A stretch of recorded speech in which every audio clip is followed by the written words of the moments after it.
Why property is so much bigger than you can imagine in the UK. So if you quickly Google property investment UK, you'll get a series, a page, 2, 3, 10, 20 of links taking you to buy-to-let properties or rental properties in the UK. Now, if you go back maybe 20 years ago, this might have been the case, but times have soared since then, and there's so many other strategies that you might not know of, including you not even needing to own 100% of the asset. The biggest of which is called REITs, Real Estate Investment Trust, REIT. They came into the UK in 2007. I mean, let's not mention what happened a couple of years after, but a REIT is a way for the average day-to-day person to invest in property as a shareholder of something much bigger. So essentially, a real estate investment trust, you could put in maybe £10,000, for example, and you could own part of a London flat or block of flats, obviously a very small share. Now, there are rules around REITs. Number one is that 75% of a REIT's profit must come from rental income, and 90% minimum of that profit that comes from rental income must be distributed as a dividend. Now, there's pros and cons of this in the fact that you can get involved in property for a lot less money. The downside, I think, is number one, the fact you don't really own any isolated building, so you don't really have control of that. Number two, you don't have control of what they even invest in, the locations and things like that. I've seen some REITs invest very heavily, paying way over the odds, which makes me really question the expertise in that. And number three, the fees associated with it. Now, I understand there are fees. Obviously, you need to pay fees for the work people are going in, but considering once you take out these fees, the actual net amount you receive is incredibly low. But with that, REITs are probably as passive as you can possibly get involved in property over the long term. On the other side of that, you've got deal packaging, also known as property trading. Now, this is where I come in. I love deal packaging. I love property trading. My entire business, Aspire Property Group, is doing that. What is it in the first place? Well, first of all, it's an active income stream. So it's for property entrepreneurs. It isn't really people that have got $500,000, want to build a portfolio. It's people that love property. A lot of people that watch this channel obsessed with property, want to get involved and make a full-time career out of it. Starting with an investor, understanding their criteria and helping them build their property portfolio. So you find the properties, match them up to the investor and help them get their passive income. And they pay you a fee for it. Often, well, our minimum fee is £6,500 plus VAT per property. But obviously you can make a lot more than that, but that's the minimum we charge.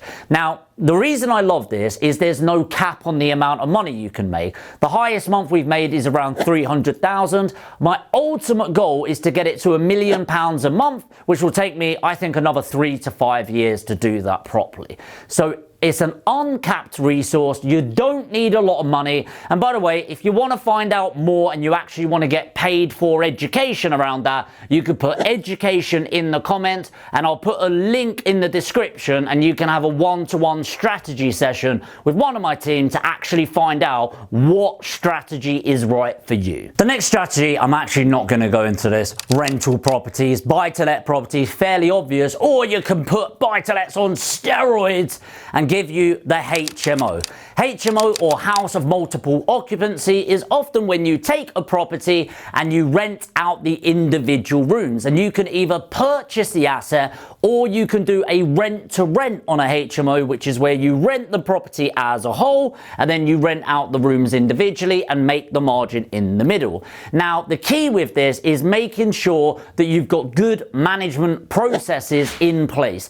I'm not a massive fan of it personally, personally because I find it a lot more intensive, and my personal view is that I want my assets to be as passive as possible, and I want to focus on making more money over here and chucking it in over here, but you're keeping it as simple as you can. HMOs do have the potential to give you more money, but it's more effort going in. The choice is yours. The next one is service accommodation. So service accommodation has a lot of different names out there, but in general, you're using something like Airbnb or Booking.com, other software is available, and you are essentially renting out to a guest instead of a tenant on a nightly basis. Now, this can be hugely profitable if you get it right. Getting the right location, the right tenant demand, and of course, the right time of year, you can be raking it in, putting your buy-to-let on steroids with people making thousands every single month. Now, you need to get it right. You need to make sure you've got great management, and honestly, this might shock you,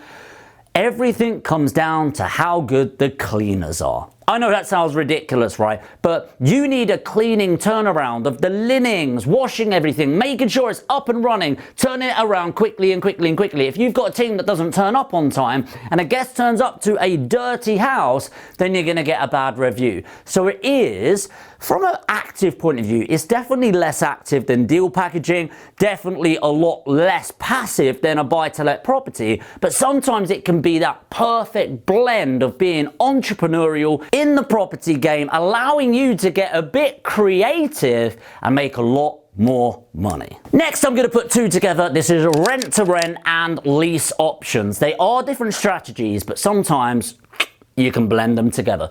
Rent to rent is renting an asset and then renting it out and doing something in the middle. Let me give some examples. You can rent out a house that's a 4 or 5 bed property, and then you can rent out the individual rooms. If you've got an industrial estate, a big warehouse, you can chop it up into different sections and rent them out to smaller businesses, de-risking yourself and monetizing on the profit. Let's say you've got an office that's completely empty. You can put a load of desks in there, great internet, maybe a screen and some phone line, and you can rent it out by the desk. You've seen companies like this all over the world, and you think rent to rent is a real small person's game. But if you think of WeWork as a prime example, they've got over 1 billion square foot of space. Their entire model is rent to rent. They will rent out prime location office floors, and you will pay a premium for a desk, okay? But this isn't the big man's game either. You can get in from ground zero. So where does a lease option come in? Well, lease option is where you can control the property, agree a price today and pay later. For example, let's say you get the 5-bedroom HMO, you love it on a rent-to-rent basis, and you say, hey, I want to buy this, what price do you want? Let's say they want 200,000, but you don't have the money right now. You say, hey, how about I buy it from you for 220,000, but I'll rent it from you for the next 5 years, and I buy it in 5 years, but we sign the contract today. How does that sound? They go, yeah, that doesn't sound too shabby to me. It's a win for the landlord. They're getting a load of profit from a guaranteed tenant and then a purchase at the end. The cool thing for you is this. You have the right but not the obligation to buy the property. So let's say in 5 years, it's been an amazing rental, but the market shifted, it went down, it's only worth 190 grand.